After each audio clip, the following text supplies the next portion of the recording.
What's up everybody, I'm IamDadTired and today's video is going to be a little different. Hopefully I won't make everybody mad with my opinions, but I just want to talk about the concept of a PVE mode in Contractors Showdown Exfilzone, and talk about why I honestly think that it's a terrible idea.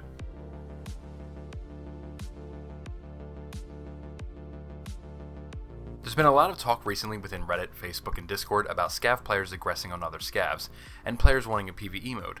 In Ghosts of Tabor you have a completely separate mode that it plays exactly like it does in PvP, but of course in PvP mode you can run into other players. In PvE, you can only join others in a co-op experience, and the loot you find and progress with is strictly held within that PvE mode. Same with the loot in the PvP mode, respectively.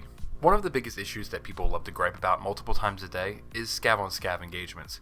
Caveman Studios for now has systems in place to thwart against this kind of behavior by causing whoever does damage first to a fellow Scav to be immediately labeled as a traitor to every other Scav in the raid. So yes, unlike in Escape from Tarkov, where if a Scav sees you, a Scav player, kill another Scav, be it NPC or player, that Scav and the others around will call out in proximity and try to actively hunt you down. Other Scavs on the map, however, unless it's been changed, I'm not totally sure, but at least it was when I played before, they won't attack you. So unless of course your Scav karma is low, which that's a system right now that's exclusive to Tarkov that people want in Exfilzone, me included. This can sometimes be somewhat of an annoying design. Say another Scav player keeps following you or raising his gun at you, but he never fires. Finally, you had enough and you decide to open fire on them. You are still marked as the aggressor. Now every Scav will treat you as a contractor player. The armor you spawn in with as a Scav is usually not going to do so well, even against other Scavs with similar gear, and most of the time you're not wearing headgear either. A lot of times you're not going to make it to the extraction unless you play incredibly safe. What people need to understand is scavengers are not meant to be friendly mode or free loot mode. The community, by osmosis, has developed this unwritten rule that you never open fire on another Scav. Now I know people will argue this, some of them very aggressively actually, and call you all sorts of names even if you just bring this up saying that you can attack another Scav if you want to. Now, personally, I've never shot at another Scav except for one time when they kept following me, and the occasional accident. Other than that, I ham it up with other Scavs all the time. I promise you I'm decent. I'm just looking for drills, honestly. Drills? Fuck, I can help you look if you want. I mean, we got, how much time left here? Like 7 minutes. It's all good.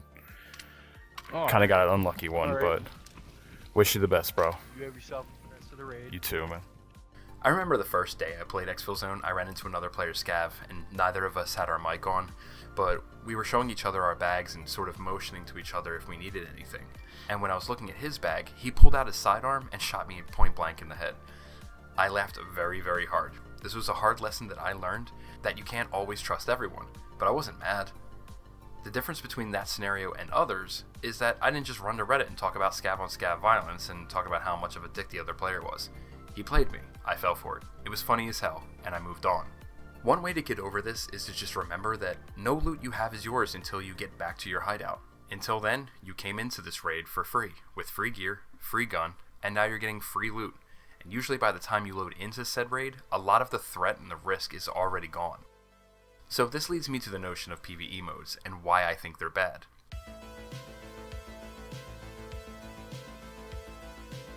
There are people who say that they're sick of being taken out by, quote, sweaty tryhards, and they just want to go against the Scavs and nothing else. I'm sorry to say to these people, but those tryhards are literally just players who planned ahead better than you. Players who overcame their fear of losing loot, developed the skill in the game to eliminate threats, and win. Bottom line, it is what it is. If you don't get over your gear fear, you're never going to improve. You'll always go into a raid with subpar equipment and lose it all. If you only get used to fighting NPCs, you will remain a stagnant skilled player, hands down. PvP extraction shooters are very special. They bring a dynamic gameplay to the table that is unmatched by most shooters on the market. Introducing a PvE mode would divide the player base and bring less content to both sides. So before you pull out your torches and your pitchforks, I'll explain further. Let's say a PvE mode was introduced. Some players would rejoice. They'll start over in that PvE mode. They'll load into raids, completely loot the entire map with no threat at all, progress way faster, and then what do they have left? If you play this game well enough for a few weeks straight, you can go into a raid with tier 2 armor and a grease gun and wipe every Scav. Without player interaction, the game becomes stale, one-dimensional, and ultimately boring enough to quit and move on. If that's what you want, I would just say go into training mode. You could freely move around training mode and never worry about losing gear. You can get used to Scav patrol patterns, where they spawn, practice moving across the map from one POI to another without being seen, and learn to be patient before moving. I'll repeat, if you don't get over your gear fear, any gear you hoard and never use is already lost. So I ask you, Why do you bother even playing if that's what you want? When it comes to PvE modes in games, one of the games that comes to mind that I use an example is Elite Dangerous, a spaceflight simulator that I have thousands of hours on that's been around for I think about 10 years. It's also an amazing game in PC VR, mind you. In Elite, the universe is shaped by the actions of the players. You can cause an economic boom in a star system by trading commodities in droves with your friends to that system, and work toward eliminating an opposing faction. For example, you could boost one faction by completing their missions and bringing materials while stifling the other. Doing these things affect how expensive some items are, the missions they give, the rewards they give, and the type of events that occur in that star system. In Elite, there's a solo mode, along with an open play mode, where you can run into other players regularly. The kicker here is that the players that are interacting with the game's systems in solo play also affect the same universe as those in open play. So, the players who want to do all of that heavy transporting and combat against NPCs with no risk or engagement with other players can do so, and affect the game's economies without ever having to interact with other players, thus undermining the players who are risking it all for dynamic content that the game can bring.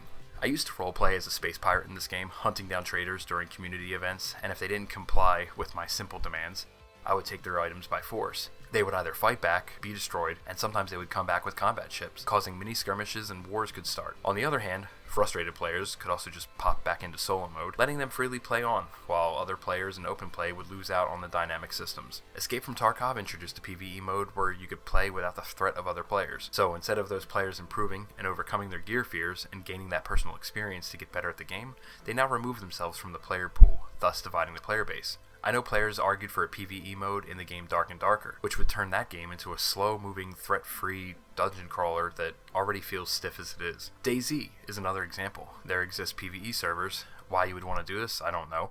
Just like the Scavs in Exfilzone, the zombies in DayZ are brain dead and pose almost no risk to the experienced player. The player interactions are what make that game. 1 second you're teaming up with a guy in a motorcycle helmet, the next he's tying you up and force-feeding you Tide Pods and taking your stuff. 10 out of 10.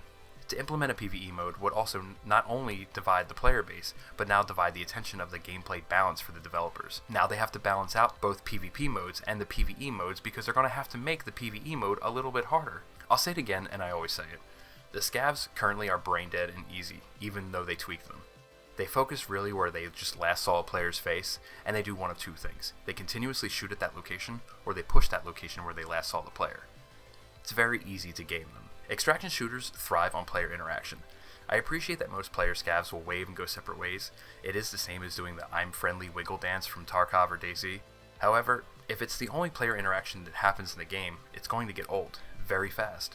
Eventually people will start shooting at each other anyway. They're going to welcome that onslaught of scav aggression for whatever raid they're in because people will eventually crave a little bit extra content when there's nothing left and they get bored. Player-driven encounters are the essence of extraction shooters, especially in a VR game like Exfilzone. The tension of not knowing whether the next corner holds another player or some fat loot adds a layer of strategic depth and excitement that PvE cannot, and will not, ever be able to replicate. PvP dynamics force players to adapt, predict, and outsmart each other. It fosters a community where people start grouping up and facing other squads battling in the unknown.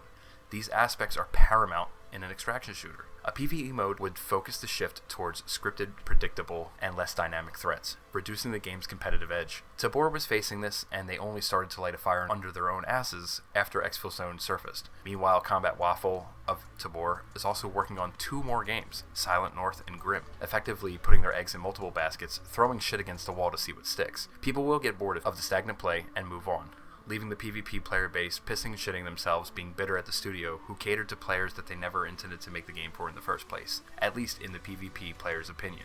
I've seen this more than enough times in my years of playing video games. Adding a PvE mode fragments the player base, where player numbers are critical for matchmaking efficiency. It's very obvious when a game has identity crisis, and Contractors has already been facing that scrutiny recently with the addition of Exfilzone, and the player base of Showdown, the Battle Royale mode, dwindled after their first season release. I at least applaud Caveman Studios for sticking with the IP and trying something different within the game, trying to make something great out of it. So I know PvE modes and Scav v Scav is a touchy subject, but you need to remember that Scavs are supposed to be shitty little factionless rats. Play how you want.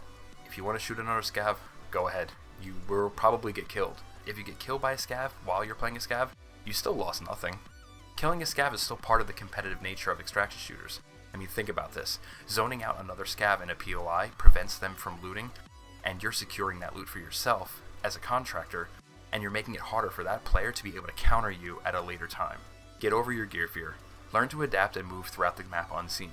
Learn to be patient, and for God's sake, utilize the game's training mode. I didn't even know how to traverse the True Pix Mall until I went into training mode, and then knew exactly what paths I wanted to take when I wanted to queue up for a real raid. The game gives you the resources to be great. Players in the community are already super helpful and mostly friendly. But don't throw shade at the players who are wanting to add some spice to your plate every once in a while. It's what makes this game interesting and different every time we queue up. It's fun to go into the unknown and not know what you're going to expect. Thanks for watching. I look forward to the discussion, hopefully civil discussion. I appreciate all of you who enjoyed my last video and talked with me on Reddit and in my comment section. And I love all of the game recommendations people have been giving me. I have many video ideas and footage already captured. It's just about making the time to craft the videos and try to give people something that they can consume and stay engaged. It's been very fun so far, and I'm very grateful for every interaction with you guys. Feel free to also add me on Meta.